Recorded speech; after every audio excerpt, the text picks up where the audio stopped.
morning. I'm Onisa Klein here at the GBTA broadcast studio, and joining me today, all the way from Boston, is Elisa de Gaspé-Beaubien, who is the CEO of Group Eyes. Elisa, welcome. Thank you. I'm delighted to be here. It's great to have you.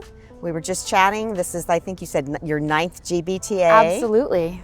It's getting better and better. It does. Yeah. It does. It's an exciting time in an exciting industry. It Lots is. going on, and just great to have you, and you got here with no issues. Absolutely. And we're in the in-person meeting business, so there's That's nothing right. more than I love than an in-person meeting to talk about meetings. Absolutely. So on that note, how can travel and meeting departments work better together in 2024? Wow, I think that's an age-old question. I would love to be able to say that travel and meetings recognize their synergies. Unfortunately, in some companies, it often seems like oil and water. So the companies that I have seen that succeed with this are either merging the roles to have a vice president of travel and meetings, or kind of having an agreement of shared goals, shared responsibilities, and what the strengths of each department is. And what we're seeing is that meetings and marketing departments that are focusing on experience and engagement, and the travel managers that are focusing on the traveler experience to get to the meeting, as well as supplier optimization and duty of care, are really the programs that are winning. Right now, travel to meetings is the #1 reason for travel in 2024. Wow. Yeah. So it sounds like there's more of an emphasis and collaboration internally within companies. Absolutely, there needs integrate. to be. And so, a lot of people talk about attendees and they talk about travelers, but it's one and the same. They're the Right. exact same person. And so recognizing that their journey starts the moment they leave their home until they return really aligns organizations on the responsibilities. Right. And you want them to have a consistent experience, right? Whether Exactly. it's for business travel or on the meeting side. Yeah, So- and there's a whole new category of travelers with internal meetings and people that didn't have to travel before. And so with companies reducing their corporate footprint and their office space, they're doing what Marriott calls as water cooler meetings. And they're bringing people together, and those may be individuals that didn't travel before. And so there needs to be an Interesting. extra attention to the who, what, and how of Yeah. how they get to an internal meeting. Excellent. So what are the biggest challenges related to meetings today? What are challenges? There's a lot, but a lot of it's good challenges.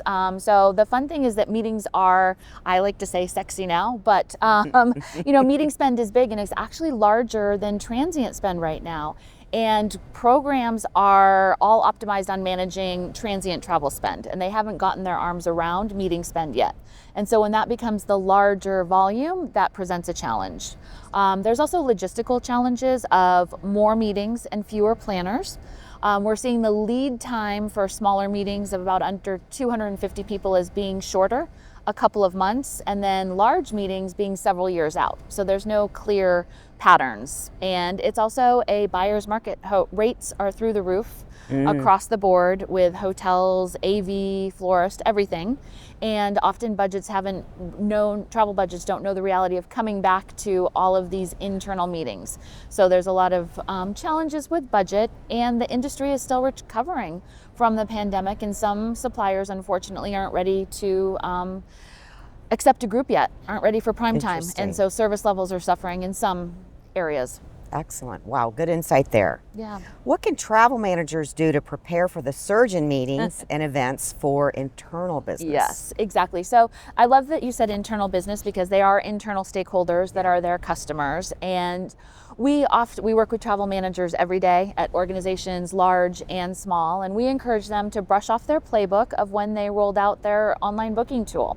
And so utilize a technology that is self-service, that can be accessed by anyone in the organization, but has the rules and controls of their policy. And so the entire world is undergoing a digital transformation, and it seems like every company is still managing meetings with paper.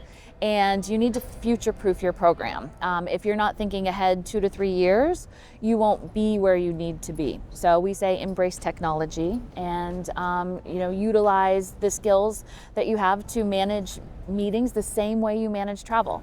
And the good news is that that's the largest area of spend in a company. And so you can, by finally conquering managing meeting spend, you can drive results to your bottom line. We had a university the other day that is saving $4,000 per meeting. They're doing 1,000 meetings. So that's $4 million back into the students. Wow. Yeah. That's incredible. It's hidden spend, and it's kind of the industry's dirty little secret that it's okay not to manage meeting spend. But I think that day is over. Well, it sounds like the challenges present opportunities, right? Absolutely, it's a great time to be in meetings. Absolutely. Well, Lisa, thank you so welcome. much. Congratulations. It sounds like you guys have a you. lot of things cooking, and there's only upside and, like you said, opportunities for this this space. Good. Well, thanks for having me. Thank you, All and right. have a great Thank convention. you. I appreciate it. I'm Monisa Klein here at the GBTA Broadcast Studio.